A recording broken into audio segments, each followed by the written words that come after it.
Kenari Jaya sini kita mulai dari sejak 27 Februari 1965 di Pasar Kenari Salemba. Ya, dimulai usaha dengan kios 2,5 kali 2,5. Ya, mungkin lebih besar ruangan ini daripada kios saya ya.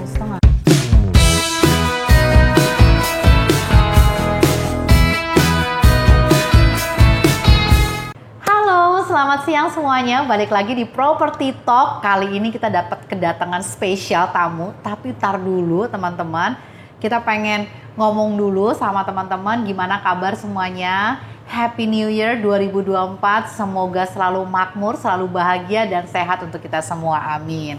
Jadi kali ini Property Talk di mana tempat teman-teman bisa terinspirasi, bisa mendapatkan new insight dan pastinya menjadi bahan-bahan inovasi teman-teman dalam melakukan aktivitasnya. Nggak cuma sebagai broker, tapi juga semua aktivitas di industri properti. Balik lagi bersama Rose Latukonsina. So, kali ini kita kedatangan, wah ini benar-benar sebuah tamu kehormatan. Kenapa? Karena beliau adalah seseorang yang aku puja. Jadi ketemunya sebenarnya bukan ketemu langsung, ketemunya lewat Zoom, tapi beliau tuh bener-bener orangnya low profile banget gitu ya, sampai aku tuh nggak nyangka ternyata beliau tuh someone gitu ya. Jadi aku kenalin President Director dari Kenari Jaya, Bapak Hendra B. Syarifuddin. Tepuk tangan. Thank you. Terima kasih Ros. Selamat siang kepada teman-teman properti.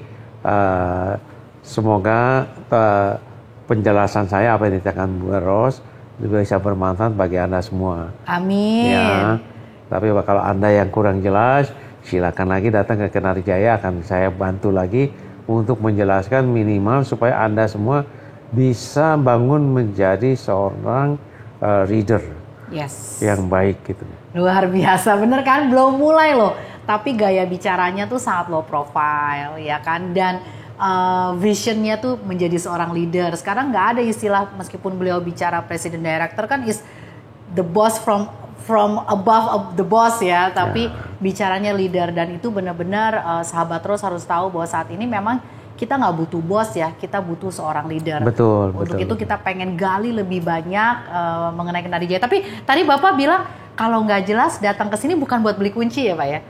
Buat dijelasin atau buat beli kunci? Bisa dua-duanya nggak apa-apa. Mau datang beli kunci silakan, mau datang ketemu saya silakan. Luar biasa. Jadi terserah lah. Terserah ya. Maunya mereka sahabat properti. Gimana enaknya Ros? Gimana enaknya aja. Oke. Saya mau ikutin alur air aja. Mengalir seperti air. Thank you banget Pak Hendra. Jadi aku pengen tahu banget nih. Dan sahabat Rose juga pastinya pengen tahu banget gimana sih sejarahnya seorang Pak Hendra menjadi seorang President Director. Dari sekian banyak perbisnisan di Indonesia, kenapa bisnis apa sih ini sebenarnya gitu, dan gimana awal mulanya, karena tadi aku juga lihat di situ juga ada tulisan dari tahun berapa, udah lama banget. Silakan Pak Hendra cerita. Nah, Kenari Jaya ini kita mulai dari sejak 27 Februari 1965 di Pasar Kenari Salemba. Ya, dimulai usaha dengan kios 2,5 kali 2,5. Ya, mungkin lebih besar ruangan ini daripada kios saya ya. 2,5, betul. Ini bangsa 4 kali 4 nih kira-kira. Ya, kalau kios saya yang di awal ukurannya 2,5 kali 2,5. Nah, sebelum kilas balik sebelum ke kios itu, sebelum Kenari ini awalnya modal dari sebuah outlet ya. Sekarang outlet kalau itu yang kendaraan umum itu kan? Kendaraan umum disebut angkot sekarang. Iya, angkot. Jadi kakak saya itu penarik outlet, tujuan arahnya dari kota, dari Pancoran, istilah sekarang dari Pancoran, dari Glodok lah sekarang disebut bahasanya. Mungkin teman-teman lebih tahu sebutnya Glodok ke Jatinegara. Oke, jauh juga tuh trayeknya. Ya, jadi lewatnya Pancoran, Gajah Mada, Sawah Besar, sama lewat Senen, Kramat Raya, muter lagi ke Kampung Melayu. Nah, lewat lagi di situ Pasar Kenari. Nah, memang jodoh, kalau saya bilang jodoh nggak kemana, ya. Di saat mau berangkat lewat Sawah Besar, ada salah seorang pemilik toko di Pasar Kenari yang tinggal di Sawah Besar. Jadi ketemu oplet dari kakak saya, naiklah dia ke sana. Nah, pas mau pulang, ketemu kakak saya juga arah balik dari Kampung Melayu ke kota. Dia naik lagi oplet kakak saya. Itu namanya bukan teman sekolah, bukan teman dikenalin orang juga, ya teman ketemu di jalanan aja begitu. Di oplet itu? Di oplet, ya. Tapi mungkin ada satu kali ngobrol-ngobrol, ada kecocokan. Akhirnya singkat cerita lah, gini lah. Tanya, kamu satu hari dapat berapa gitu? Kalau kita anggap si temannya yang tadi itu tanya ke kakak bapak berarti ya? Iya, kepada kakak saya. Kalau saya anggap satu hari sekarang, anggaplah angkot 500.000 per hari ya. Ya udah kamu ikut saya 500.000. Bantu saya jaga toko, bantu saya kirim barang, bantu saya nagih kalau ada. Tapi kalau nggak ada kiriman, nggak ada tagihan, ya bantu jaga toko.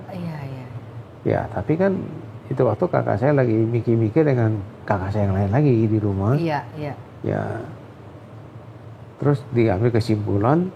Ya udah mendingan terima dia juga 500.000, kan pasti. Betul. Kalau kita keliling bisa lebih. Kalau kebetulan penumpangnya lagi penuh. Kalau penumpangnya sedikit juga kurang gitu. Loh. Akhirnya terima. Nah, singkat cerita ada pengiriman. Singkat cerita jadi kakak saya itu menjaga toko, kirim barang atau kirim peragian. Ya saat itulah. Setelah menjelang hampir 2 tahun.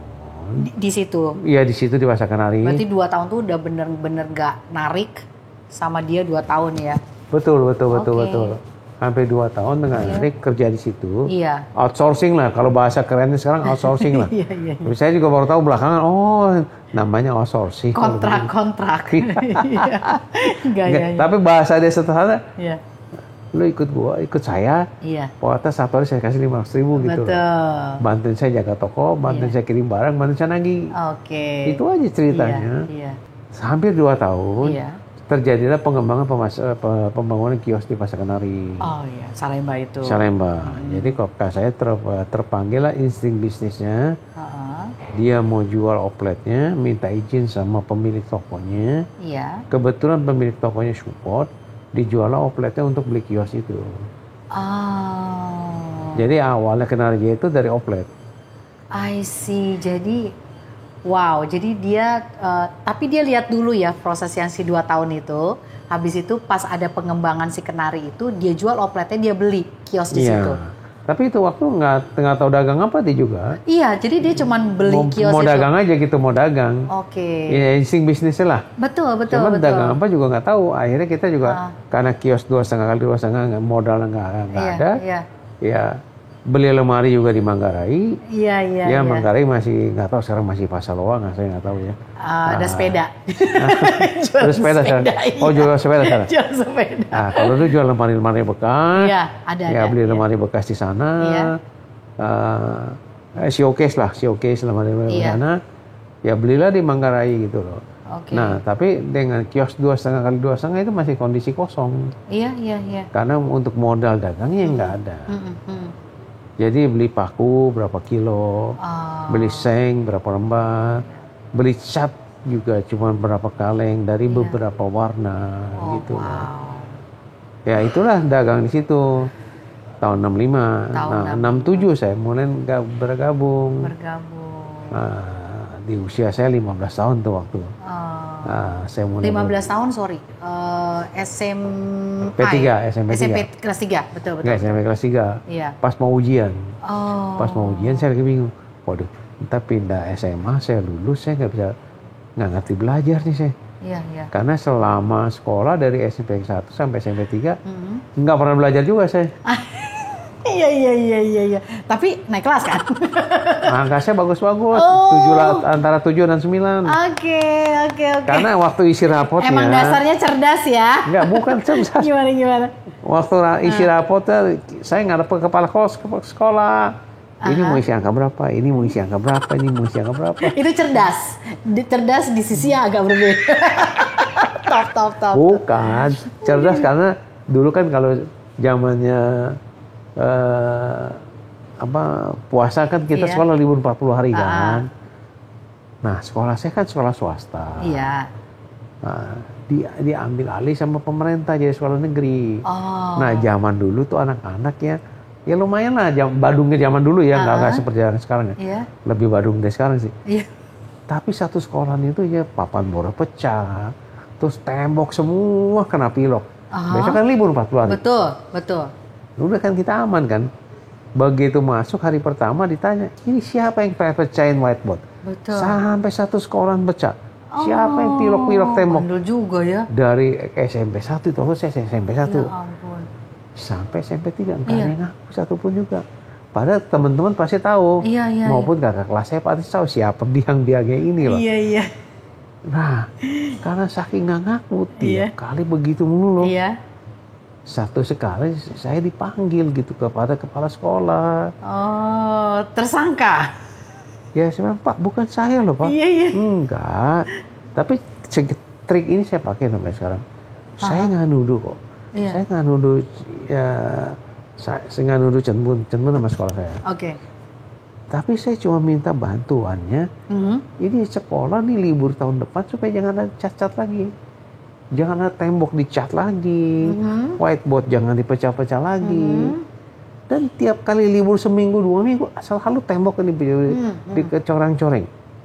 Ya Pak, tapi bukan saya. Iya. Saya lagi pikir, Tuhan kasih saya talenta lumayan juga ya, berani ngebohong juga ya. Iya. Mantap loh ngebohongnya saya. Bukan saya loh Pak. Padahal saya dan kawan-kawan, 5-6 orang tuh. Aduh, luar biasa. Tapi ini berbohong demi kebaikan nggak ini?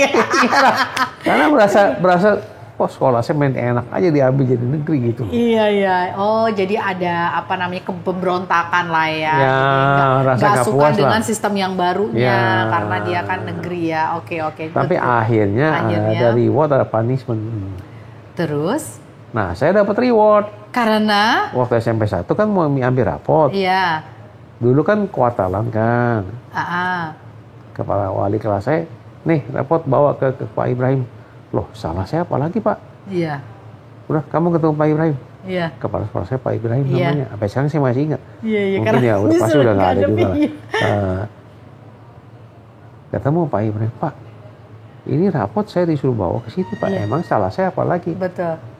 Udah sih, mana rapot kamu, taruh di meja. Kamu duduk sini. Saya dalam hati ini, ya saya salah apa ya? Kok mau isi rapot aja saya mesti dipanggil gitu loh. Ternyata di luar dugaan saya, ini mau isi angka berapa, ini mau isi kan. Kenapa? Kok bisa gitu? Dapat reward. Astaga. Karena sejak dipanggil itu sekolah aman. Oh wala, luar biasa. Jadi blessing in disguise ya. Ternyata memang, tapi jangan ditiru ya. ini zaman dulu lah, zaman sekarang nggak boleh. Kayaknya berat banget kalau ditiru ya. Oke. Ini karena saya cerita kayak gitu, berani cerita juga nanti, waduh. Apalagi kalau anak cucu saya, waduh. Iya. Wah, kakek gue begini, gue ikut-ikutin lah.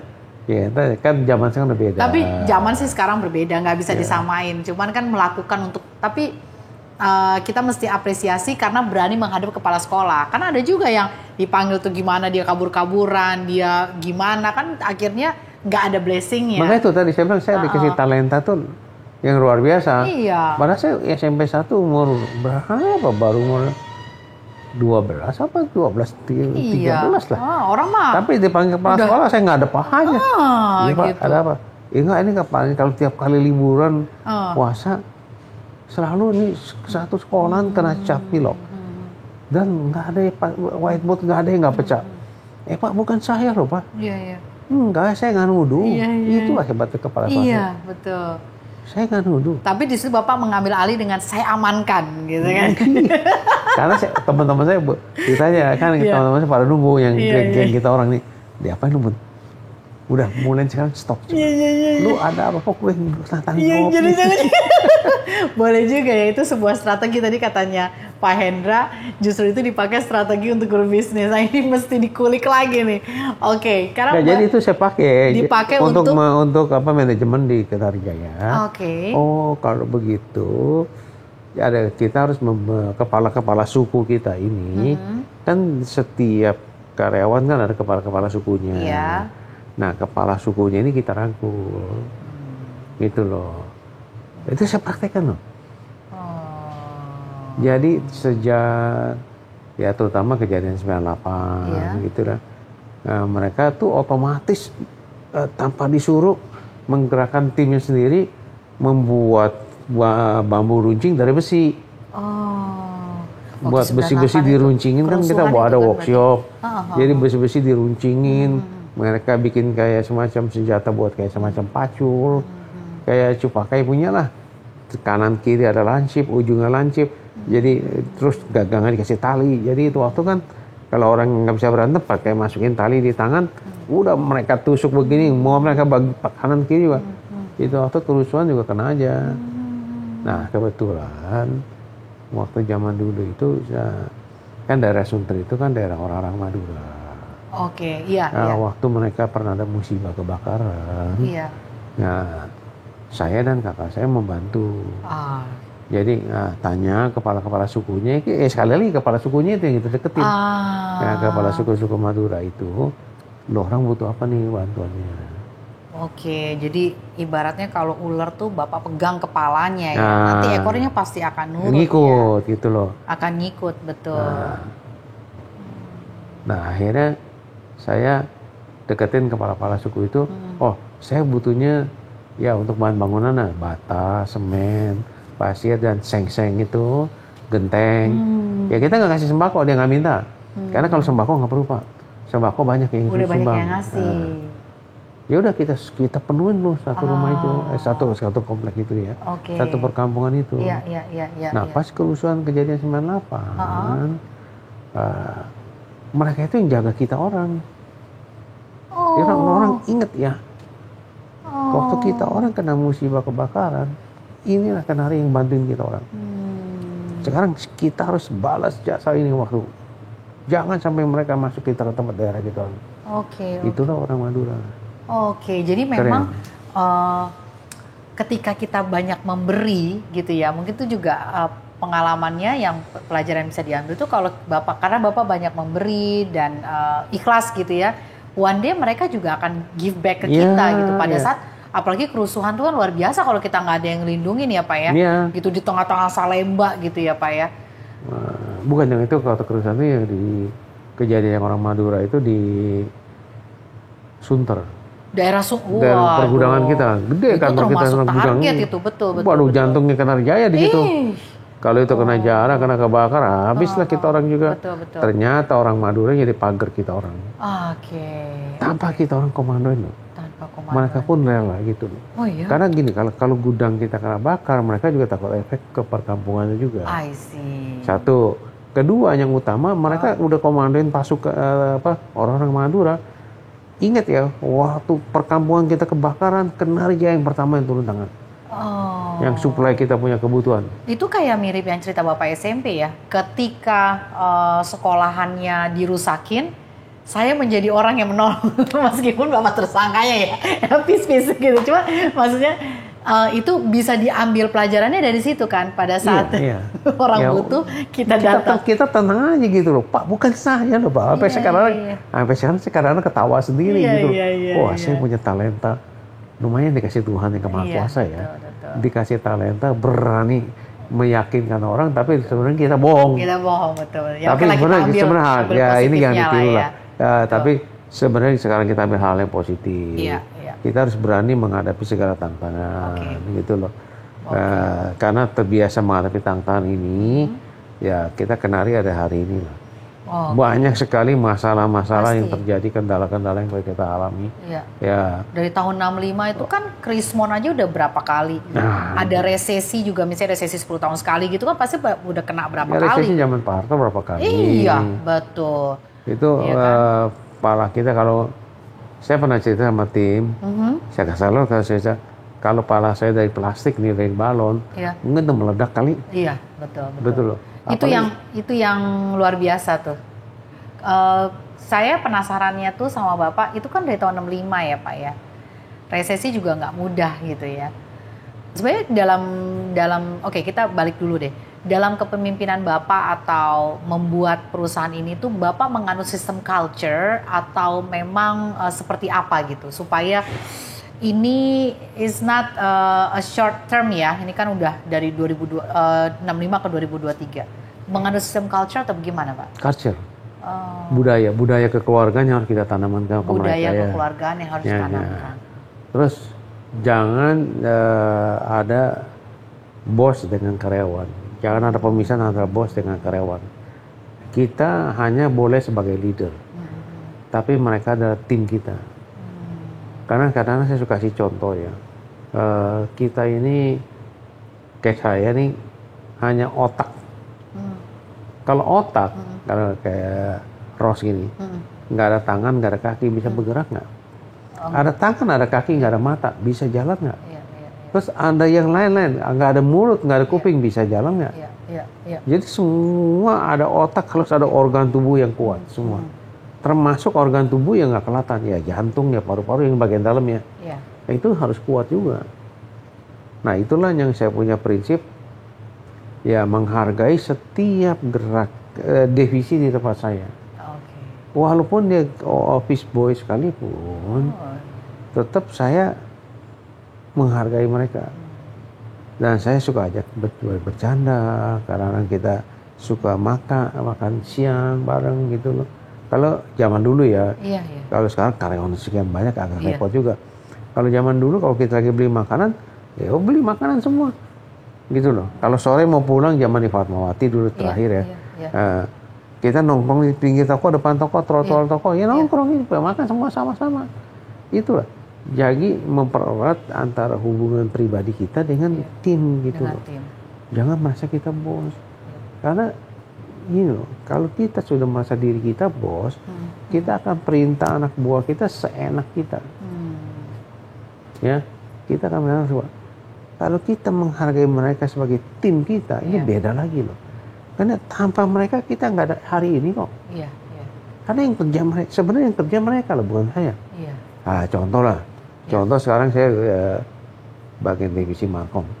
Coba tanpa Resi dan tanpa tim Markom saya ya, Resi and the gang dan kawan-kawan, saya nggak ngerti itu bikin Markom apa mau saya shooting sendiri, apa saya mesti bikin konten sendiri? Ya nggak bisa lah. Betul. Tapi mereka yang bikin. Tapi kadang-kadang saya ada ide, kalau kita yang mau bikin ini gimana? Kalau kita mau bikin ini gimana? Ya mereka yang mateng gitu. Nah kita ya istilah tim pengarah lah. Tim strategic thinking lah ya. Nah strategi thinking lah, betul lah. Oke, tadi balik lagi ya ketika Bapak bilang kekeluargaan, kemudian tidak ada namanya bos dan karyawan atau anak buah ya gitu, tapi ada yang kekeluargaan. Nah kalau dari sisi mentalitas nih Pak, nih kan kalau kita tahu sekarang nih kadang-kadang di generasi-generasi saya atau adik-adik gitu ya, mental ini kadang-kadang kan tidak mudah ya kalau udah rasa gagal, aduh ini kayaknya bukan jalan gue nih gitu ya, atau enggak not my passion gitu ya kan. Mungkin Bapak tahu lah ya, sudah banyak yang kayak gitu tuh. Benar. Ketika Bapak sendiri mengalami hal itu, kita pengen banyak tahu gitu ya, menjadi insight supaya kita bisa ngikutin. Nah pasti Bapak juga ada momen di mana ngerasa capek gitu ya, atau bagaimana, atau seperti apa Pak ketika Bapak menghadapi naik turunnya bisnis? Ya pasti itu ada ya. Pas kerusuhan 98, kerusuhan Mei. Betul. Terus terakhir ini 3 tahun yang lalu pandemi. Waduh, betul. Ini kantor kita sampai sekian bulan kan tutup, nggak operasional. Betul. Ya, walaupun dari rumah kita ngatur, cuman kan ini waduh mesti mikirin juga nih karyawan saya mau makan gimana gitu. Iya, betul. Ya ada sebagian yang bilang, Pak udah terpaksa harus kurangin karyawan lah. PHK. Ya paling cut lah dia bilang. Lah saya bilang janganlah. Ya tentunya by phone ya, itu waktu nggak berani ketemu ya. Janganlah, soalnya kondisi lagi sulit begini.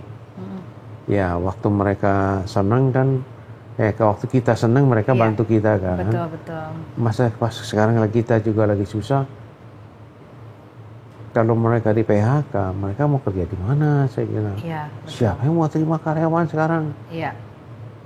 semua orang juga mengalami hal yang sama soalnya. Iya, kan? semua orang bukan industri tertentu. Iya, gitu. semua juga ada yang main PHK aja kan. Iya, betul. Nggak peduli lah. Betul. Nah, tapi kan saya mikirin kalau di PHK gimana. Walaupun kita pasti menderita. Iya. Ya. Pasti. Ya. Ya akhirnya kita cari kesepakatan.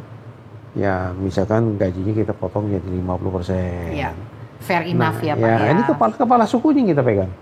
Oke, kembali tuh ilmu kembali kepala sukunya yang kita pegang. Ini gimana? Perusahaan nggak bisa terima duit.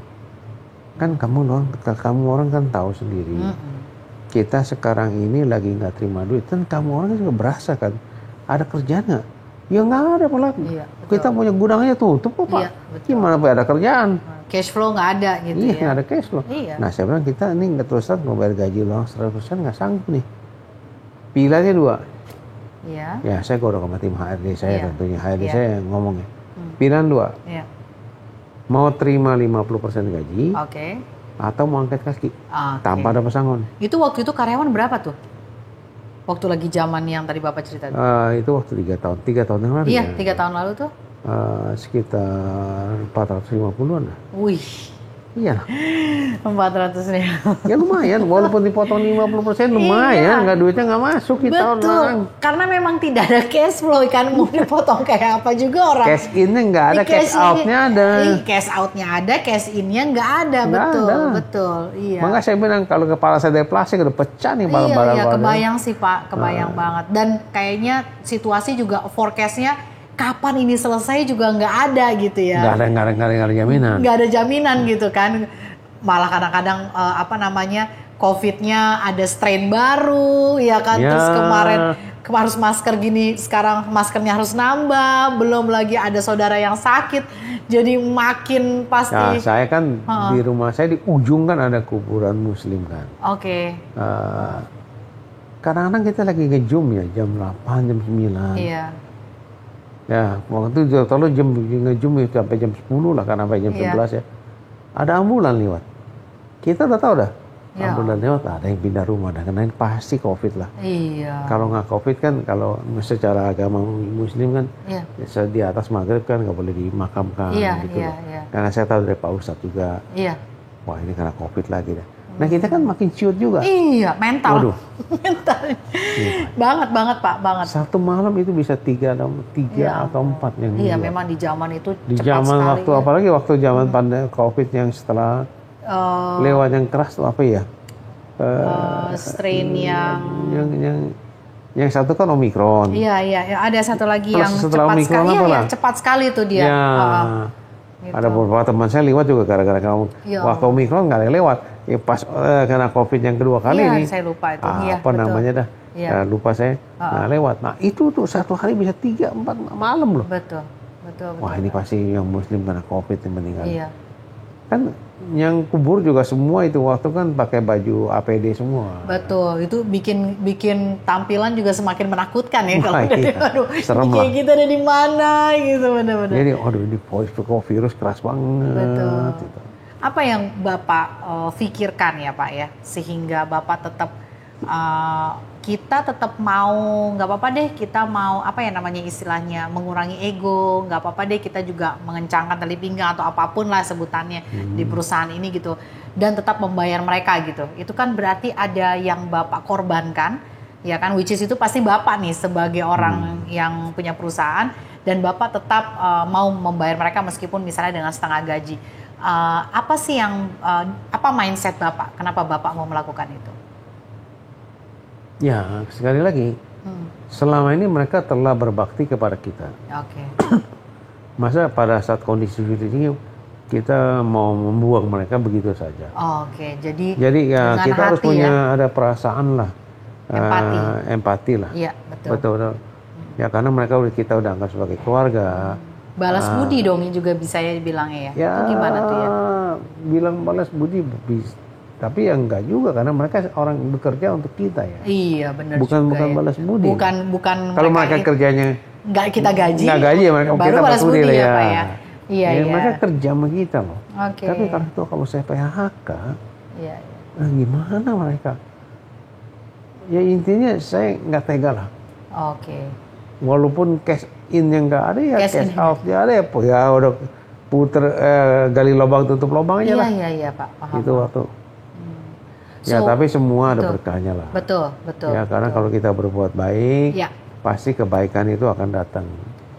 Karena apa yang kau tanam itu yang kau nikmatin. Itu itu saya sangat percaya itu. Oke, jadi itu merupakan salah satu nih tambahan dari yang tadi bahwa apa yang kita tanam itu yang akan kita dapatkan. Ya, kita nikmati. Kita nikmati. Jadi itu yang Bapak buat prinsip.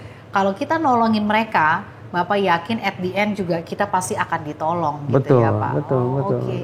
So, kalau dari Bapak sendiri ini kan kita bicara menolong ya Pak ya. Tapi kadang-kadang yang terjadi di lapangan ini kan ada perasaan sebenarnya yang saya bilang tadi. Ini bener nggak sih passion gue? Kalau misalnya pas lagi berada di titik bawah gitu ya Pak. Pernah nggak Bapak? Atau Bapak memang nggak pernah mikir kayak gitu? Gue doang kayaknya ya. Misalnya pada saat lagi ngerasa cash ini yang berkurang banget gitu ya. Terus sebenarnya bener gak sih gue ada di sini gitu-gitu. Kadang-kadang saya sendiri tuh berpikir kayak gitu Pak gitu. Jadi nanti bulan depan akan semakin buruk atau membaik ya. Gimana ya solusinya atau aku harus stop aja ya daripada aku makin tergerus gitu. Kadang-kadang ada tuh Pak perasaan gitu. Kalau Bapak pernah gak merasakan seperti itu? Kalau saya berpikir gini loh. Iya. Setiap kesulitan pasti ada solusi untuk kita bangkit. Wow, setiap kesulitan selalu ada solusi untuk kita bangkit. Oke. Gimana? Jadi gini, ya memang saat itu kita pusing ya. Yes. Dan kita berpikir, pandemi ini bisa beres nggak ya? Dan kapan beres sampai pandemi ini? Kalau sampai 5 tahun pandemi matilah kita. Iya, ya? Betul. Ya, tapi mau bilang 5 tahun, mau bilang 3 tahun, kita juga nggak tahu kan. Iya, betul. Ya udah kita bertahan aja dulu deh. Oke. Nah, kalau sampai 50, itu waktu bayangan saya ya. Kalau sampai kepanjangan 50 turun lagi 30 misalkan gajinya. Oke. Ya, I gitu. see. Oke. Ya, prinsipnya kita jangan PHK lah prinsipnya. Oke. Pasti ya karya tim saya juga mengerti lah. Iya. Kalau masih kepanjangan terus sih, ternyata ya untung selesai. Iya, getting better lah ya. Getting better dan sekarang mereka bangkit walaupun bangkitnya tidak seperti masa pandemi, sebelum masa pandemi. Sebelum pandemi, iya, oke. Gitu loh. Jadi, nah, kembali pertanyaan Ros tadi. Iya. Pernah nggak mengalami shock seperti itu? Kok nggak kesulitan ini kok nggak pernah selesai gitu ya? Iya. Ya shock itu pasti ada. Oke. Cuman saya gini percayanya lah. Iya. Masa iya sesuatu nggak ada solusinya sih? Oh. Jangan kita terbawa arus gitu loh. I see. Kalau kita terbawa arus, salah-salah nanti kita jadi pikiran tuh mengganggu kondisi badan kita. Oh, oke. Ya bawa santai aja, bawa enjoy aja. Ya udahlah. Jadi sahabat Ros ini kan penting juga kita harus tahu ya dari Bapak Hendra yang sudah banyak mengalami resesi, kemudian juga kemarin nih yang tadi lagi diceritain masalah pandemi gitu ya. Apa yang Bapak lakukan ya, activity-nya gitu ya, supaya tetap when the tough get going gitu ya, jadi and the going get tough gitu kalau katanya. Jadi apa yang Bapak lakuin Pak? Sewaktu pandemi? Gitu. Waktu apapun, mau pandemi, mau resesi, apa yang Bapak lakukan so ini tuh bergulir terus gitu loh, tetap jalan gitu. Nah, waktu zaman pandemi, saya kan dengan semua tim kan terputus nih. Oke. Jadi ketemu cuma by WA call, by group di WA call, atau di WhatsApp group, ada lain-lain di WhatsApp lah, atau melalui Zoom. Nah, saya itu terpikir, wah, kalau karyawan saya yang wanita itu lebih gampang, karena ada kegiatan yang udah merit ya. Saya cerita yang lebih merit. Karena mereka juga ada kesibukan, ibu rumah tangga. Ya mereka masak, kan nggak pada berani jajan keluar. Betul. Siapa yang mau jajan keluar? Harus dikasih gratis juga nggak berani. Nah, mau belanja, ayo pada masak sendiri kan. Betul. Nah yang cowok gimana? Saya bilang nih, wah ini kalau sampai ngedrop tim saya, nanti pas saya bangkit lagi saya setengah mati ngurusinnya nih. Akhirnya tiap hari Sabtu saya undanglah teman-teman saya itu. Seperti Pak Deddy Budiman, Tommy Syawira, Pak Indruho. Pak siapa lagi ya,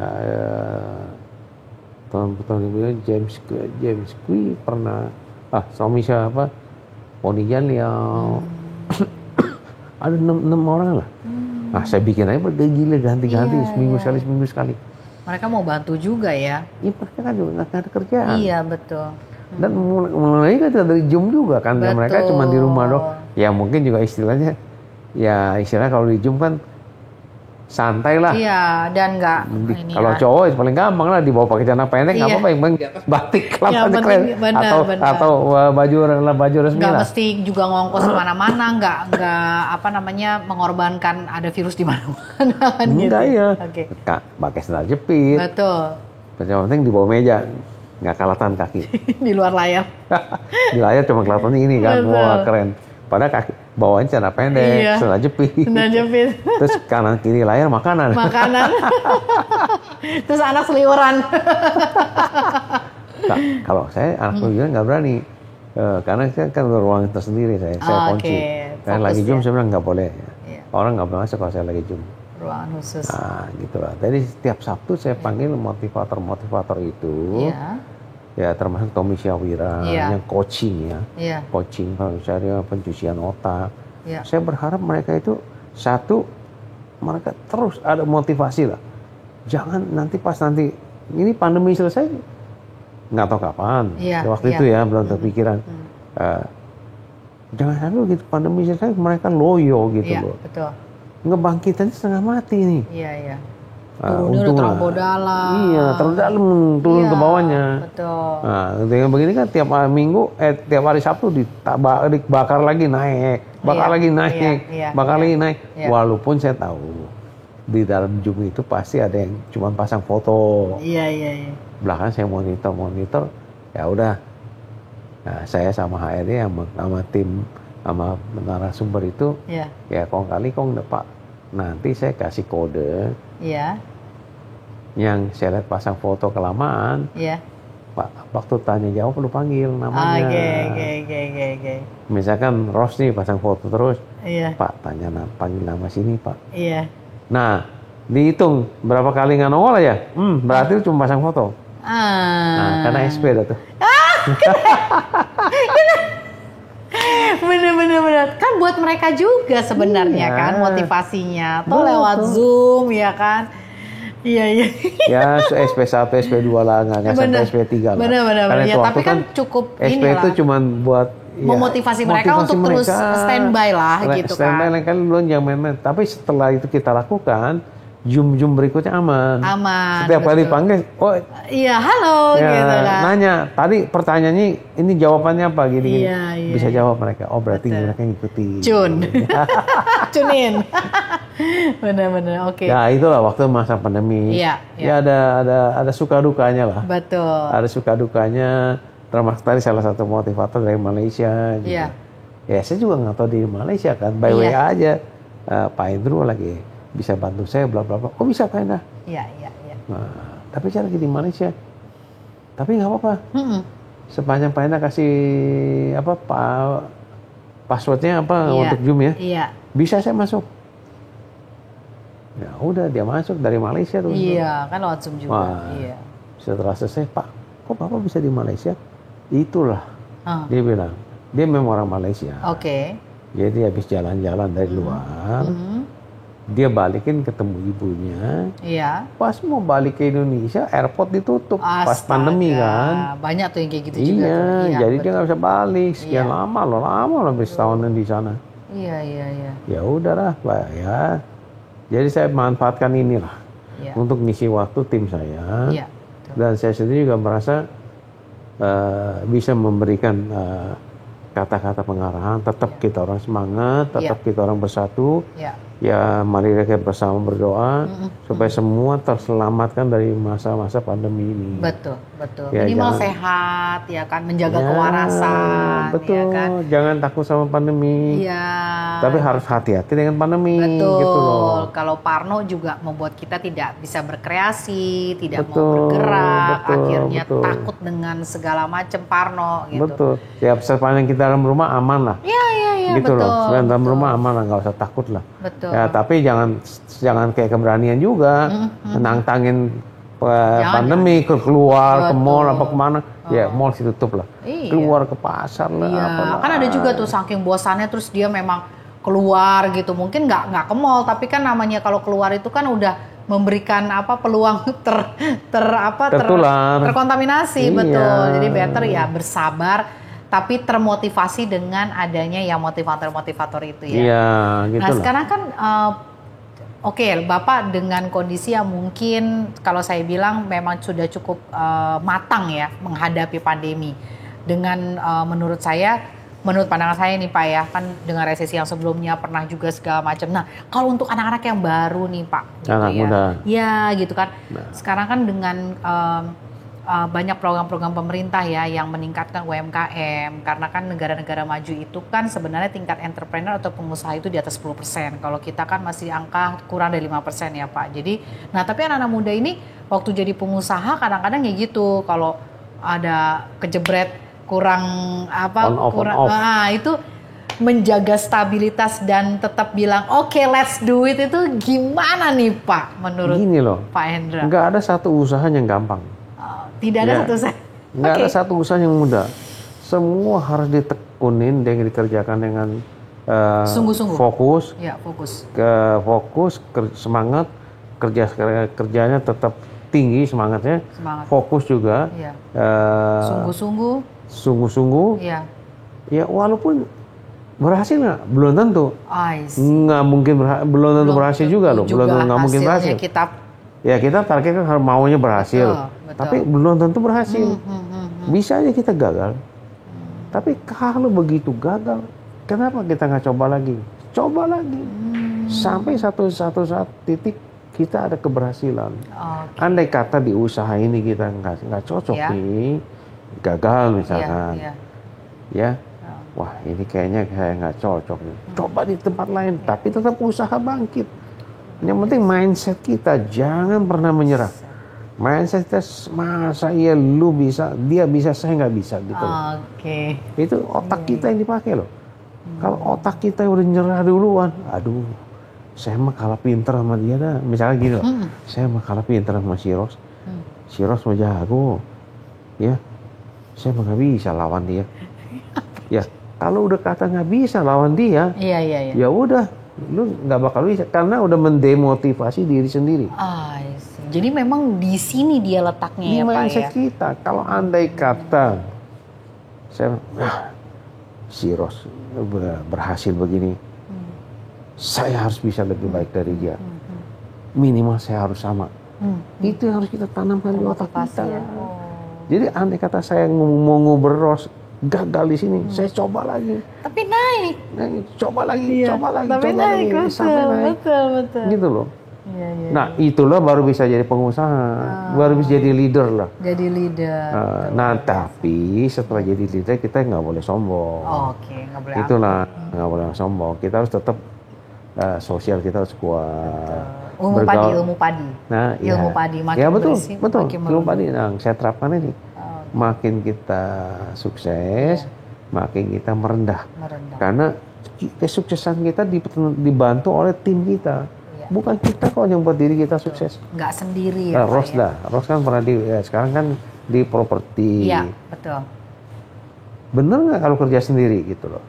Nggak mungkin lah. Nggak mungkin. Lah ini buktinya tim-tim ada yang ngurusin mic, ada yang ngurusin rambut. Nah, ini cuma 2. Pasti berarti kalau di kantor lebih lagi kan? Iya kan. Yang gitu. Bagian pembukuan, bagian bagian pengajian. OB di kantor, marketing. Iya. Serendah-rendahnya OB. Itu ada kontribusi buat perusahaan kita. Banget. Jangan anggap enteng. Gitu saya kalau orang yang temu S1, S2 membanggakan diri dia menekan OB, lu lebih baik keluar dari tempat saya. Ya, di tempat saya semua orang sama tingkatnya, sama derajatnya, dan tidak ada yang lebih hebat dari pribadi kita masing-masing. Semua sama hebatnya. Jadi bayangin. Nah, coba tadi waktu kita mau podcast ini, yang sempat siapin tempat siapa? Ya tim lah. Termasuk ada OB juga. Ya. Kalau misalkan nggak ada, kita datang kan udah tinggal beres, tinggal duduk. Betul.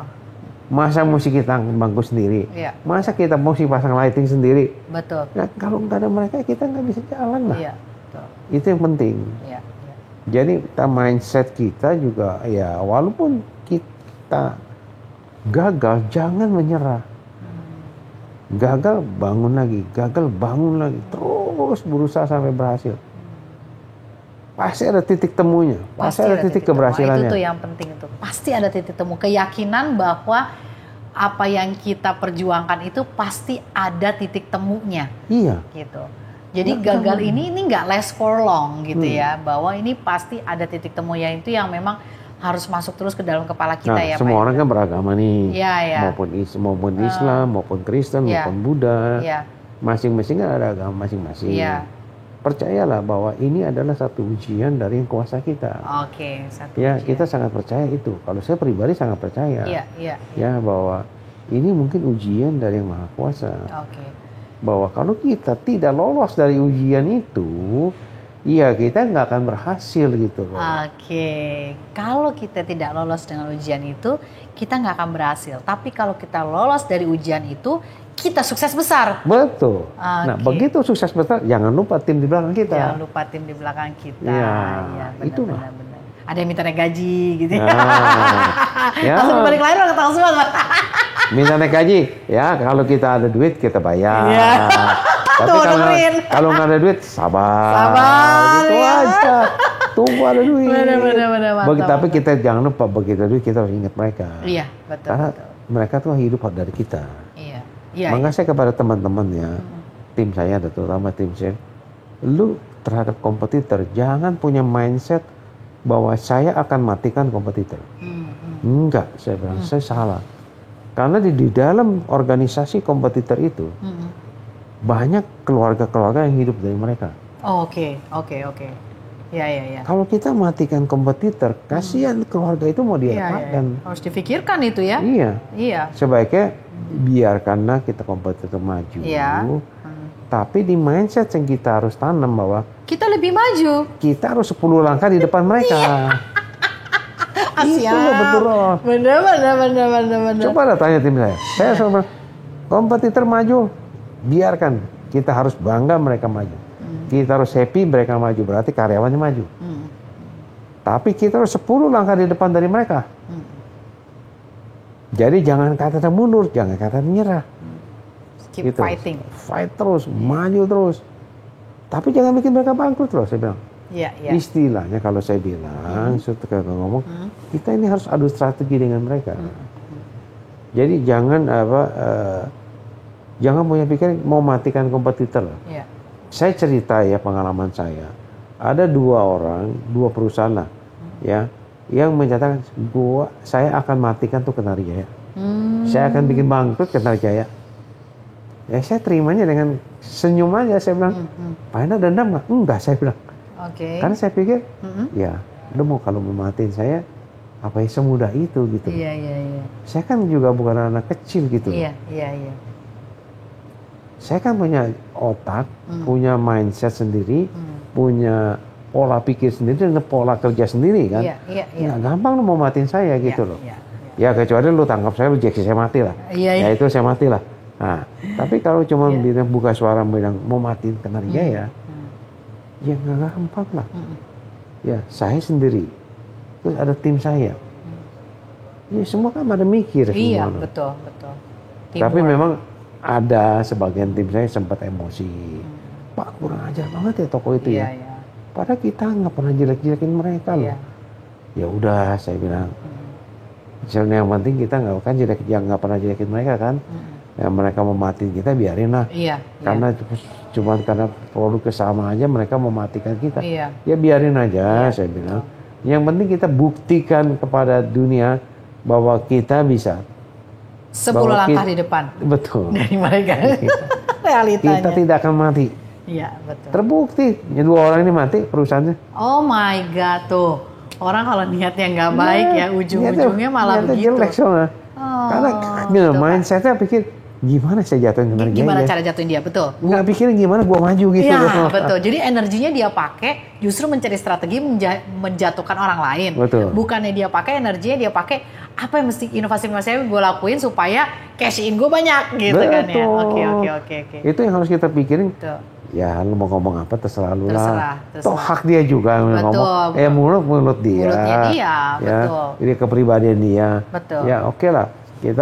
Yang penting kita punya cara sendiri. Iya. Yang prinsipnya silakan ya kita doain dia maju. Kita 10 langkah di depan mereka. Betul. Gitu aja. Silakan doakan dia maju, tapi kita 10 langkah di depan dia. Wah, ini kayaknya afirmasi baru saya kayaknya. Jangan mau kalah dong. Jangan mau kalah. Kalau enggak kita kesalip kompetitor kan kita repot. Betul. Bagus kalimatnya. Ya walaupun bisa kompetitor ada yang bisa ngimbangin kita. Iya. Kita tetap bersyukur aja. Iya, betul. Berarti ada yang memacu kita untuk lebih maju. Betul. Gitu. Kalau nggak gitu di area nyaman ya Pak ya. Iya. Malah membuat kita nggak mau fighting spirit.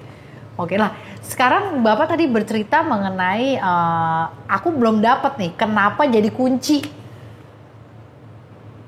Kan tadi Bapak bilang buka 2,5 kali 2,5. Bapak tadi bikin bangunan segala macam. Kenapa Ya, sekarang fokusnya tadi kunci? kan istilah kalau bangunan kasar lah.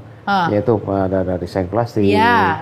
dari paku, Betul. paku pun cuma berapa kilo, Iya. cat pun cuma berapa kaleng. Iya. Saya kadang-kadang bercanda sama teman-teman saya waktu itu di Pasar Kenari ya. Ini kios saya 2,5 kali 2,5, kalau main bulu tangkis saya masih bisa nih.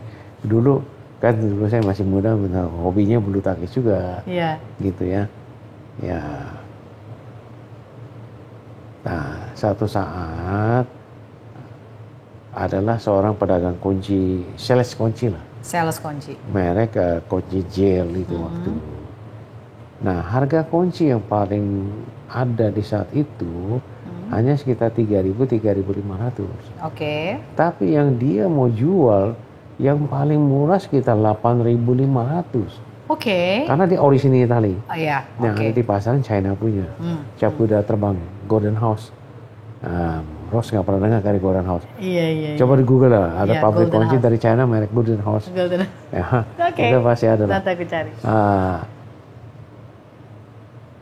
Saya bilang, saya tuh jangan kunci, kalau kunci Anda yang mahal gitu ya. Kunci murah aja saya nggak jual, karena saya nggak ada duitnya. Gimana dong? Itu ke sebelah saya bilang, coba itu dia jual kunci, gitu loh.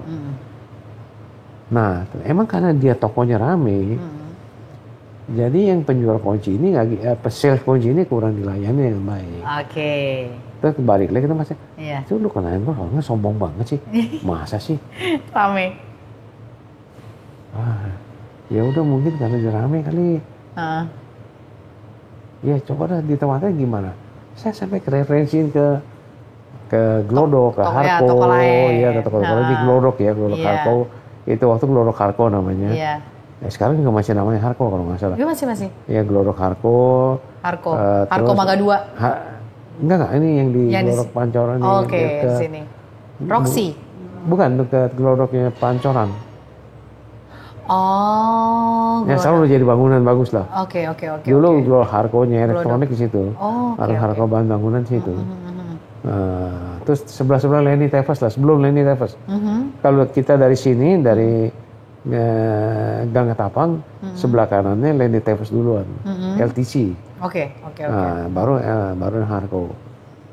Nah, saya kenalin ke situ. Ya. Saya beberapa toko yang saya kenal, saya suruh belanja ke sana. Nawarin ke Tia, juga ditolak. Terus saya suruh ke Paseban, juga ditolak. Suruh saya ke Sejahtera Negara Barat, juga ditolak. Oh. Ya siapa tolak lah dia ya. Sama saya nggak ada duit beli. Nah singkat cerita setelah, ya padahal ke tempat saya cuma saya kasih minum segelas teh, gitu, ya ngobrol-ngobrol aja. Ya. Akhirnya bilang, gimana ya kalau suatu saat, kalau saya konsinyasi gimana? Ini kan lemari lu kosong nih. Iya. Saya bilang konsinyasi apaan sih? Saya tuh sampai sekarang kalau saya bilang konsinyasi apa, saya bisa ketawa sendiri.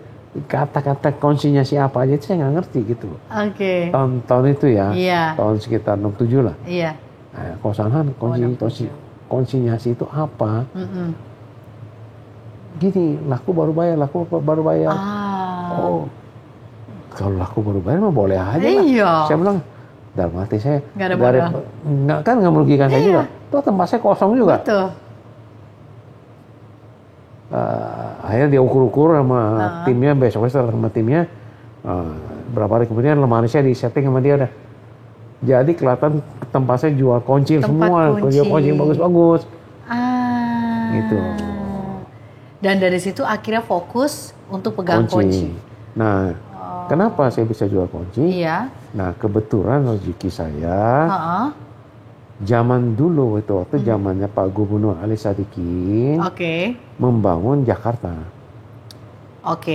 Gubernur Ali Sadikin dekat bekas marinir, KKO dah, tentara dari Panglima KKO, apa tentara KKO saya lupa dah, pokoknya dari marinir lah. Gubernur Sadikin legend. Jadi Gubernur DKI. Di tangan dia lah dia bangun ibu kota. Jadi Sudirman Tamrin itu ada hari ini, termasuk Gajah Mada Mall, termasuk Kuningan, itu zamannya Pak Ali Sadikin. Jadi Pak Ali Sadikin itu lihai, dia aja kerja sama swasta. Terus Gajah Mada juga Hemuruk, boleh silakan mundur sekian meter, yang bangun harus minimal 4 lantai kalau mau mundur. Dulu kan kayak Tamrin apa Sudirman, perkampungan big company lah, apa bukan big company, big big village lah. Perkampungan besar lah, rumah-rumah kumuh lah. Iya. Ke daerah Kebayoran cuma 2 jalur.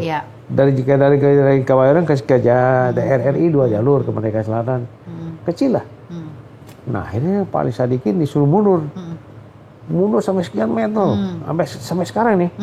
Sekarang ini kejadian. Jadi luas gitu kan jalannya. Pak Ali Sadikin tuh ada take and give-nya. Lu orang boleh mundur, bangun, saya nggak ganti. Dan boleh bangun minimal 4 lantai. Tanpa IMB. Nah, beramai-ramai mereka mundur lah. Iya.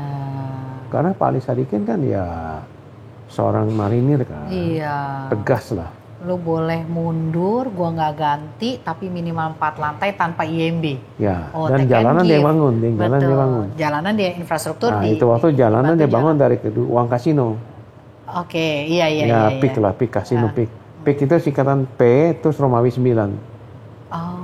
Sebenarnya kasino itu awal dari petak 9. Dari kampung saya. Dari saya lahir di petak 9. Jadi sebutnya kasino PIK. Terus? Jadi akhirnya dari uang kasino kan banyak pajak-pajak.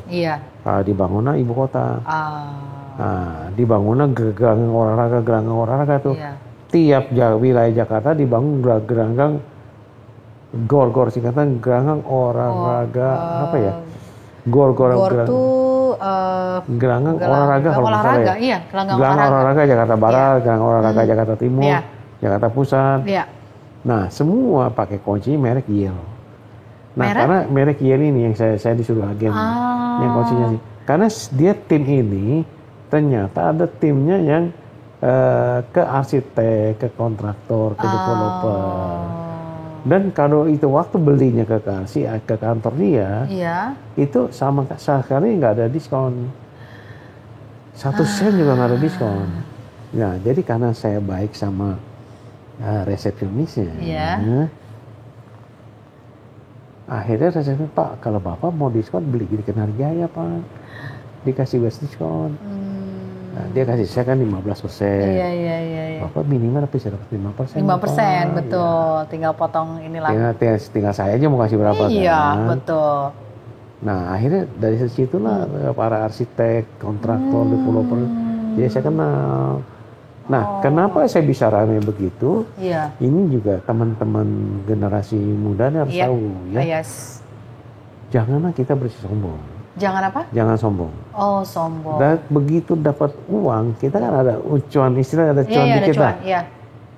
Ya, istilah kalau zamannya Pak Harto itu sebetulnya KKN sih sebenarnya.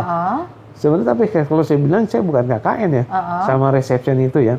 Ya berasa saya ada untung dari penjualan kunci ini. Ya istilah dapat rezeki lah dari penjualan kunci ini. Dapat komisi sekian persen kan. Nah uang ini kalau saya mau ke kantor dia, saya pikirin beli apa ya, kemarin beli coklat. Ini beli biskuit. Pokoknya ya namanya wanita kan. Take and give lah. Ya dibeliin permen lah, coklat lah, biskuit lah, macam-macam lah. You love to give ya. Iya. Nggak mahal sih, murah meriah punya. Gitu. Tapi karena ada buah tangan gitu, jadi dia juga senang kali kan merasa dihargai, ya kan? Jadi malah makin banyak merefer ke bapak. Iya, jadi dia orang senang. Tapi nggak ada minta komisi, zaman dulu nggak ada. Cuma dia senang aja gitu bantu kita. Dan karena memang kita baik ya. Iya, meskipun dia nggak minta komisi, tapi Bapak Indra justru orang yang mau memberi gitu kan. Kan kadang-kadang orang gitu ya Pak, kalau nggak minta komisi ya sudah proyek thank you gitu kan. Gitu. Tapi kalau Bapak justru dia nggak minta komisi malah Bapak kasih. Kasih aja nggak apa-apa. Kan itu ucapan terima kasih lah. Iya, betul. Ya. Walaupun dalam bukan bentuk, nggak ada artinya kok. Iya. Cuman ya kalau sekarang istilahnya paling 300.000 udah bisa beli macam-macam tuh. Beli biskuit, beli permen, beli apa, beli gitu cake kan. gitu lah. Dia bisa bawa pulang. Waduh, dia bisa bawa pulang, bisa buat bagi anaknya. Wah, dia senang lah. Keren. Ya, nah itu jadi akhirnya mereka banyak bantu saya. Iya, jadi semakin banyak. Di satu sisi ini cerita buat generasi muda sekarang ya. Betul. Nah, kita nggak boleh sombong. Satu sisi yang paling saya berkesan sampai sekarang ada dua. Satu, saya waktu jual barang mau ke proyek, ketemu seorang sapam, waduh, tampangnya galaknya setengah mati. Saya itu waktu naik motor kan. Naik motor ke Vespa Kongo. Nah Vespa Kongo nih Pak Haji punya lagi. Seru nih kalau cerita, panjang nih ceritanya. Naik Vespa Kongo, puter-puter, sapamnya galaknya setengah mati. Sampai dalam hati nih, ya gini-gini kan saya masih pemilik toko loh. Saya ini bukan pengemis loh. Tapi sama si sapam, ya digalakin. Nggak dicowekin lah. Nggak diladenin lah. Ya, karena kita mesti mau ketemu Pimpro-nya kan, karena proyek semua ada bedengnya kan. Betul. Aduh, sapam ini kok galak banget, sombong banget ya.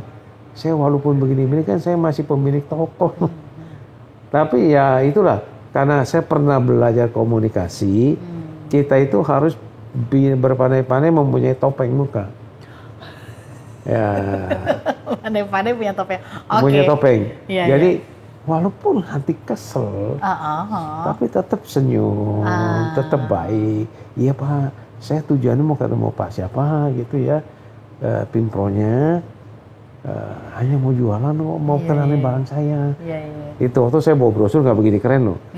Brosur tuh saya masih brosur biasa, saya clipping pakai jepitan ako, dibolongin jepit. Ini loh Pak, saya cuma mau jelasin ini doang. Iya, tapi bapaknya nggak ada, bla bla bla bla. Wah, ini berarti galak banget sih si sapam nih. Tapi saya diam-diam saya perhatiin yang dia lagi ngerokok apa gitu. Jadi karena sapam galak begitu, saya curi perhatian lah. Oh, ini ngerokoknya gudang garam. Udah, besok saya datang, saya bawa beli gudang garam sebungkus. Padahal belum tentu Bapak dapat proyeknya ya? Memang saya tidak mengharapkan proyeknya. Tapi saya hanya ingin mengharapkan, saya mau ketemu orangnya, Pimpro. Betul, artinya Bapak mengeluarkan biaya dulu di depan. Ini kan gini nih, masalahnya anak-anak muda sekarang ini kan belum tentu mau berjuang dulu ngeluarin biaya di depan, ya kan? Sekarang tuh kan orang pengennya dapat dulu, misalnya gini, gue ngeluarin tapi gue dapat apa, kan gitu. Kalau Bapak kan waktu Bapak ngasih gudang garam, bahkan Bapak belum yakin kan akan mendapatkan proyek itu kan. Belum kepikiran. Cuman kepikiran, gue tujuannya mau ketemu, tapi gue beli gudang garam buat dia kan. Buat buka jalan. Buka jalan, kan sesederhana itu kan. Iya, soalnya kayak gini-gini kadang-kadang di bisnis sekarang suka, gue mesti kasih, terus gue dapat apa gitu loh Pak. Ya. Nah gitu, jadi itu juga. Nggak semudah itu ya. Iya, itu dia. Kadang-kadang ngelawan kita kan beda. Betul. Gini loh, cerita saya mengenai security lagi ya. Begitu saya datang udah dengan muka angkernya, dengan suara galaknya. Ya udahlah, ya biasalah saya sabar-sabar aja gitu loh. Oh, ketemu Pak siapa, Pak Insinyur apalah, simpel-simpel Insinyur Roni misalkan ya. Sempat jadi direktur PP loh. Pak ini, tapi sekarang udah almarhum. Nah, jadi sekarang bersahabat gitu sama saya. Saya waktu jadi direktur PP.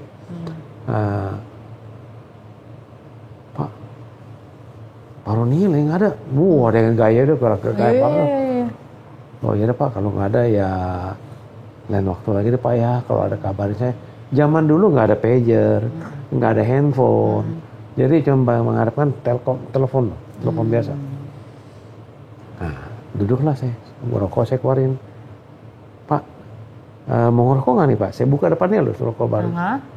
Ngerokok nggak Pak? Karena saya tahu kan dia demennya mau gudang garam kan. Yang ngerokoknya gudang garam. Dia ambil sebatang. Nah, saya pura-pura ambil sebatang juga. Padahal saya nggak ngerokok loh. Nah, saya bilang, Pak, ada geretan nggak nih? Saya nggak bawa geretannya. Oh, ada. Itu gara-gara sebatang rokok, dia punya tensi dari 100 turun 50. Oh. Langsung. Gimana terus dia bilangnya? Udah sebatang rokok kan ngobrol. Saya ulangi lagi, Pak, saya mau ketemu si Pak Roni, gitu, bla bla bla. Ingin cuma kenalin produk saya. Oh, Pak Roni lagi nggak ada. Tapi udah ngomongnya beda. Nggak, Pak Roni udah nggak ada. Sampai galak. Pak Roni lagi nggak ada, Pak. Nggak ada, Dek. Dia panggil saya Dek lah. Waktu saya masih muda. Nggak ada, Dek. Ya Pak, nanti kalau Pak Roni datang, ini telepon saya di kantor. Ini. Tahu nggak apa yang terjadi? Saya kan dari Kuningan ke Pinang Siang, utara selatan tuh. Ya, utara sampai utara sini, ujung-ujung. Dari Kuningan ke Pinang Siang, bayangin Kuningan sini, jalan Kuningan, nenteng ke kota Pinang Siang, naik motor. Cuma memang jalan tuh nggak sepadat sekarang. Belum macet. Ya, baru juga saya nempel di pantat saya, di bangku, diteleponin. Pak, ada telepon dari Pak siapa gitu. Oh, saya tahu, security itu. Oh, saya terima. Iya Pak, gimana? Chen, ini Pak Roni lagi di sini, baru sampai nih. Lo mau ketemu sekarang nggak? Oh iya Pak. Saya kalau udah begitu tuh, saya langsung iya. Pokoknya prinsip saya, kesempatan nggak akan datang 2 kali. Oke, kesempatan. Begitu dibuka, dikasih mau datang sekarang, saya iyain aja. Walaupun, aduh. Gue lagi capek dari naik motor. Tapi iya aja gitu. Nah, saya nggak tahu anak muda sekarang ini mindsetnya semangatnya bisa beda. Nah, saya iya aja. Udah berangkat lagi ke Kuningan naik motor. Nah, akhirnya dia yang ketemuin resepsinya. Saya sama security ditemenin. Nah, ini udah berapa kali mau ketemu Pak Roni. Nah, dia juga nemenin saya ketemu Pak Roni. Pak, ini si Ade ini, nama saya disebut, udah berapa kali mau ketemu Bapak. Cuman Bapak selalu nggak di tempat. Oh, iya. Ya, duduk sini. Udah ditinggal kan. Waduh, jadi si Bapak ini minta maaf apa segala. Dia memang jarang tempat, karena di Pimpro berapa proyek kan. Iya. Terus mau ngapain, Chen? Ya, nama sekolah saya lah. Saya kasih lihat, bro. Wah, dia bilang lu kalau tawarin barang lagi kondisi begini, proyek udah struktur, ya udah telat. Karena barang udah spek. Lu mesti ke kantor arsitek. Nah itu waktu arsitek disebut namanya Perencana Jaya. Coba deh lu ketemu sama Perencana Jaya, ini barang belum diorder juga kok. Kalau mereka bilang suruh ganti, kita bisa beli ganti, masih bisa ganti. Wah, langsung saya minta alamatnya. Di motor saya kan selalu standby. Terus saya langsung Uber ke Perencana Jaya. Nah, singkat cerita ketemulah Perencana Jaya. Nah, Perencana Jaya pas lagi kesel dengan barang yang ini, merek yang udah spek. Karena merasa semua proyek pakai barang dia. Layanannya ngomong enggak. Pas saya masuk, akhirnya saya dapatlah proyek ini satu. Dari sini akhirnya si arsitek ini berkembang. dikenalin lah teman-teman arsiteknya. Ini ada barang sejenis ini dikenalin lah. Saya jadi dari satu arsitek ke satu arsitek gitu loh. Ya karena saya belum ada tim ya. Jadi saya naik motor jualan sendiri, ke arsitek sendiri, gitu loh. Jadi luar biasa ini. Ini luar biasa ya sahabat Rossi. Jadi Vespa Kongo dari Pak Haji. Pak Haji itu waktu bantu saya. Pak Haji itu kan saya dagang di Pasar Kenari. Dia tinggal di Keramat Sention. Ya Pak Haji itu ada motor, dia lihat kalau saya kirim barang selalu pakai beca. Ya itu waktu saya charter beca memang. Kirim barang juga, nagih juga gitu loh. Akhirnya Chen, lu kalau kirim barang, dia panggil nama saya Chen, lu kalau kirim barang kok selalu pakai beca? Ya nggak ada motor Pak Haji. Ya lumayan lah, sekarang juga makan nggak sampai utang gitu loh. Sebelum ini kan saya makan suka ngutang, ngutang seminggu, 2 minggu, baru bayar. Kadang 3 minggu baru bayar. Nah sekarang nggak ngutang, makan nggak pernah bayar. Makan nggak pernah ngutang. Nggak pernah ngutang, ya. Tuh ada motor tuh rongsokan, udah di garasi saya tuh. Udah cuman terjadi rongsokan ya. Lu lihat dulu dah. Bisa pakai nggak? Kebetulan kakak ipar saya bengkel motor. Saya tanya dia, kalau motor kadang kondisi gini-gini bisa dibetulin, bisa lu bawa sini aja. Akhirnya kebesokannya saya sewa pickup di Pasar Kenari, saya kesamperin Pak Haji. Pak, saya ambilnya motornya. Ya udah bawa. Dia kasih tuh kwitansinya semua, BPKB-nya. Bawa kasih dong motornya. Nah, singkat cerita udah jadi nih motor, udah bisa jalan, udah dicat, udah bagus. Saya kembali lagi ke rumah si Pak Haji. Pak, ini motor jadi nih. Wah, keren nih, bagus nih motornya. Ketemu dekat depan rumahnya lah. Yang ada tempat bisa buat duduk ngobrol. Kan zaman dulu rumah suka begitu dan ada pagar, terus ada tempat buat nongkrong lah, kayak balkon lah istilahnya. Kalau kita sebut. Bagus tuh motornya. Ya udah lu pakailah dagang. Pak, ini kalau harga motor saya udah tanya ke kakak ipar saya, harganya 125.000. Saya nggak 125.000. Nah, ini uangnya 125.000, Pak. Lah, lu mau ngapain? Lu udah kaya. Saya kan kasih kamu motornya. Kamu mau bayar sih? Nah, terus saya bilang, Pak, kalau Bapak nggak terima uang ini, saya tinggalin nih uangnya. Motor saya tinggal. Nah, saya lagi debat-debat gitu sama si Pak Haji. Ya datanglah si Ibu Haji. Kenal juga kebetulan sama saya. Kenapa, Chen? Enggak Bu, ini motor udah jadi gini-gini. Nah, udah bagus tuh Bu, udah tinggal bisa pakai. Saya udah tanya kakak ipar saya, harganya 125.000. Terus saya mau bayar. Terus si Pak Haji nyeletuk, bapaknya. Tuh, Bu, lihat tuh. Dia udah kaya kali. Sombong banget ya, udah kaya ya. Kan saya udah kasih. Kenapa jadi dia mau bayar? Terus kalau saya nggak mau terima uangnya, motornya mau ditinggal. Betul. Wah, si ibu bilang, ya udah Chen, Bapak udah berdarah kasih kamu ambil aja. Uangnya buat kamu dagang. Saya kadang-kadang kalau ingat dulu ya, seorang Muslim, seorang haji dengan seorang saya Chinese, bisa saling nolong, saling bantu ya. Betul. Itu nggak ada perbedaan antara dia Chinese, saya ini Muslim atau sama sekali nggak ada. Ya, nggak seperti sekarang ini karena digoreng oleh urusan politik lah. Ya. Tapi zaman dulu itu begitu Pak Haji dengan relanya membantu saya. Betul, dikasih sama BPKB-nya lagi. Motor dia udah kasih, kwitansi dia udah kasih semua. Ibaratnya ya bener-bener diikhlasin. Dia gitu. ikhlaskan. Betul. Nah karena saya ngotot, saya nggak mau bayar. Saya nggak mau. Mana uang lo? 125.000. Nah ini Pak, saya ambil meja itu. Ini uangnya Pak. Nah ini 125.000 ya. Saya terima nih. Berarti udah lunas kan? Iya Pak. Oke. Nah terima kasih deh Pak, kalau gitu motornya saya enak bawa pulangnya. Iya. Dia hitung lagi. Nih kasih lu 50.000. Saya kasih lu nih 50.000 buat lu dagang supaya lu maju. Ya saya itu waktu udah kesulitan nggak bisa nolak gitu. Iya, iyalah. Iya. Ya, itu kan beda. Yang penting motornya udah lunas. Kalau itu dia memang ingin bersedekah kan gitu kan. Iya, ingin berbagi lah. Iya, ingin berbagi. Ya, akhirnya saya terima. Sayang, sekian bulan kemudian atau 1 tahun kemudian, setelah saya mulai maju usahanya, saya mau cari itu Pak Haji lagi.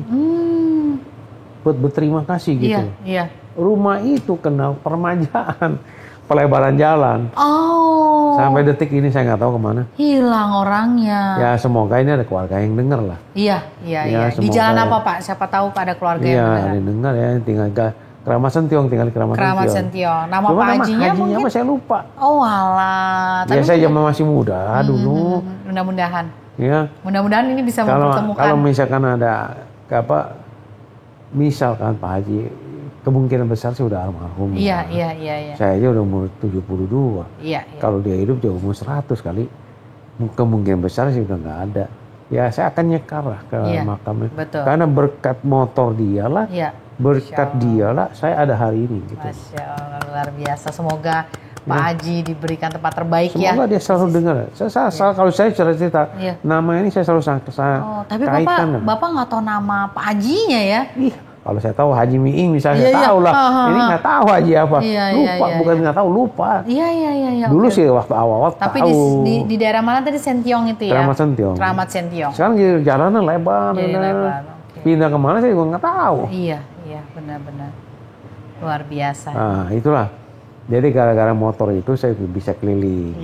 Bisa mobile. Betul. Akhirnya jadi fokus jual kunci. Di samping dibantuin dari merek gel ini,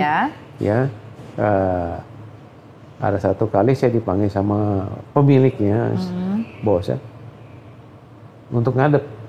Saya lagi mikir, gue salah apa lagi ya? Gue utang gue bayar, kan konsinyasi lah, gue bayar, kan saya bayar, tanpa janji. Gue dipanggil sama bosnya. Kenapa? Salah apa saya? Ya pikirannya begitu mulu lah. Iya, karena pernah dipanggil waktu SMP kan. Iya, tapi saya selalu ngadepin loh. Betul. Saya nggak lari. Iya. Ya namanya Pak Bong Simin. Mungkin bagi keluarga yang masih ada Bong Simin, ya pastilah. Pasti sekarang ada anak cucunya. Minimal anaknya bersumuran saya lah, anaknya. Mungkin juga ada cucunya. Namanya Pak Bong. Kita panggil Pak. Iya Pak Bong. Chen. Saya lihat kamu ya, sehari bisa 3-4 kali, 5 kali bisa. Pagi baru buka toko, baru buka kantor, kamu udah nongol. Iya Pak Bong, saya mesti store duit. Nah kalau sebelum tutup toko, kamu datang juga, saya ambil barang. Ada yang mau belanja, saya begitu buru-buru waktu naik beca, sebelum motor Pak Haji. Saya ambil barang, nah besok pagi saya bayar. Jadi selama ini lu lakukan laku bayar. Iya. Kan memang janjinya begitu konsinyasi. Laku bayar. Oh, lu dagang lain enggak? Saya bilang enggak ada yang lain. Jadi saya udah berterima kasih lah. Dipercaya, saya bilang. Jadi minimal saya makan hari-hari itu enggak utang lagi, saya bilang. Biasa utang seminggu, 2 minggu, kadang 3 minggu enggak bayar, enggak ada duit. Gitu. Inilah perjuangan yang anak muda sekarang itu nggak merasakan gitu loh. Dan harusnya dilewati ya, maksudnya dengan versi yang berbeda, tapi merasakan memang harus dari bawah gitu ya Pak. Iya, nggak makanya ya kembali lagi kalau pertanyaan tadi ya bagaimana anak mudanya, ya jangan pernah nyerah lah. Ya saya ditanya Pak Bong dagang apa? Satu kita nggak boleh malu, harus jujur. Ya, kita ini juga jangan menghilangkan kesempatan gitu loh. Andai kata saya itu waktu ditawarkan, lu mau nggak jual kunci nih?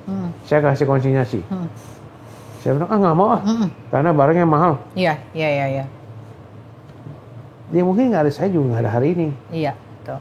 Tapi karena saya nggak menolak, ya, karena saya tidak menolak, ya karena pikiran saya gampang aja deh, daripada tempat saya kosong. toh nggak bayar juga kan. Iya, betul. Kalau disuruh bayar saya nggak mau gitu loh, nggak ada duit. Iya.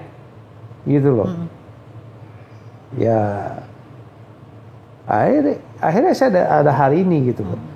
Toh ke satu jangan menghilangkan kesempatan. Ya. Kedua, pintar-pintarnya menjaga networking. Nah, itu dia. Ini Ya, mulai pintar-pintarnya menjaga Sahabat networking. Cross mulai denger ya, ini udah di penghujung. Satu, tadi apa, jangan menghilangkan kesempatan. Yang kedua, Ya, pintarnya menjaga networking. menjaga networking. Karena kita nggak tahu teman kita itu bisa membantu kita apa.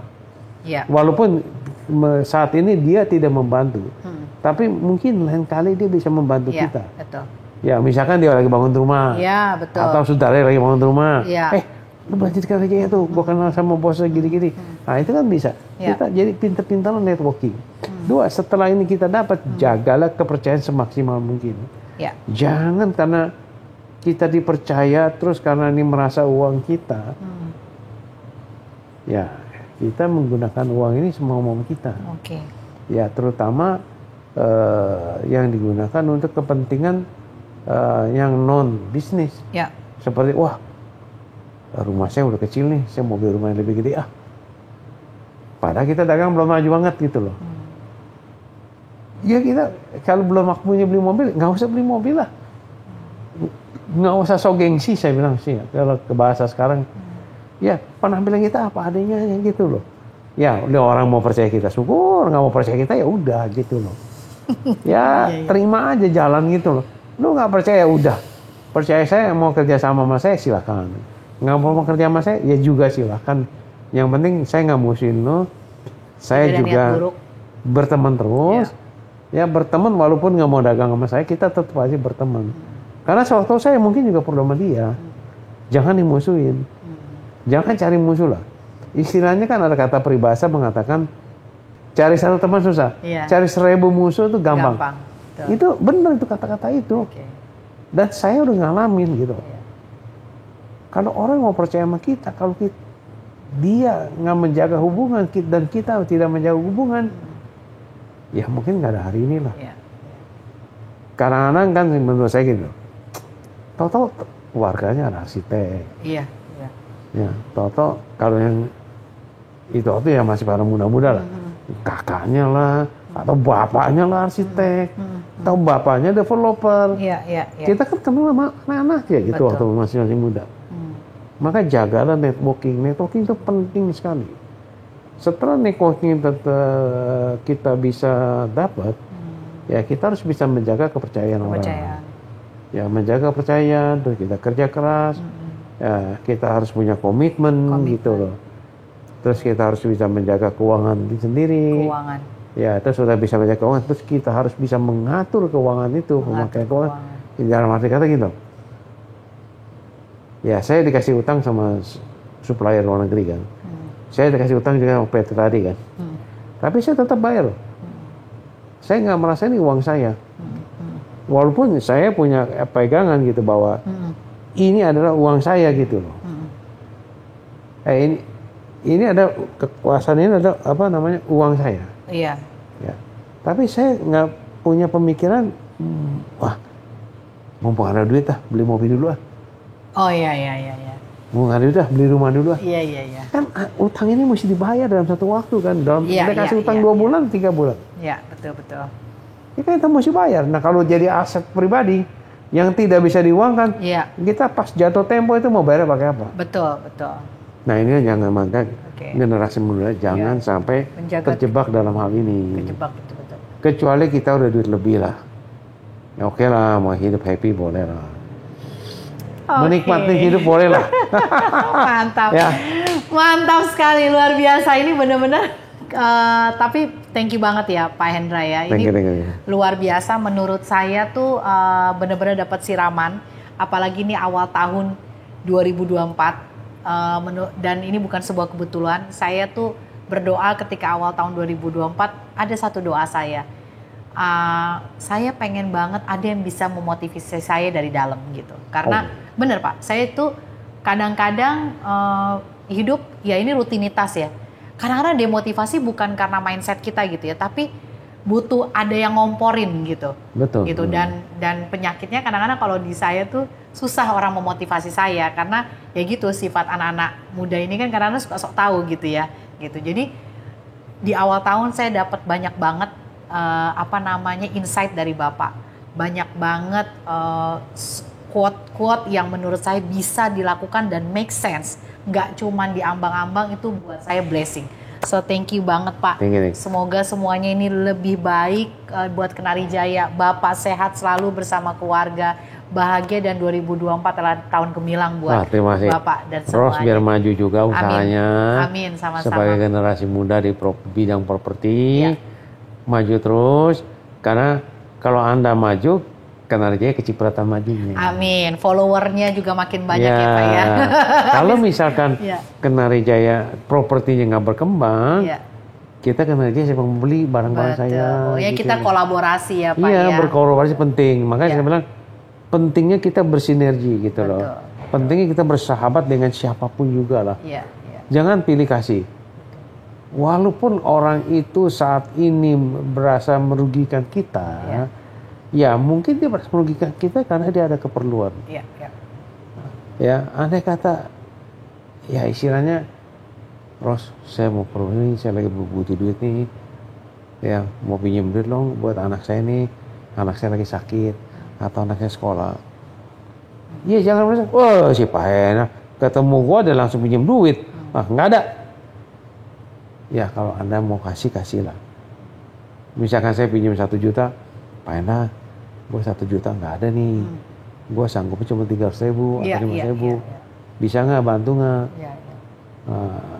Kasihlah, karena begini, kalau Anda membantu saat orang membutuhkan, seperti seorang di gurun pasir sedang kehausan, Anda kasih minum, itu kayak apa? Dia nggak akan lupa loh itu. Betul.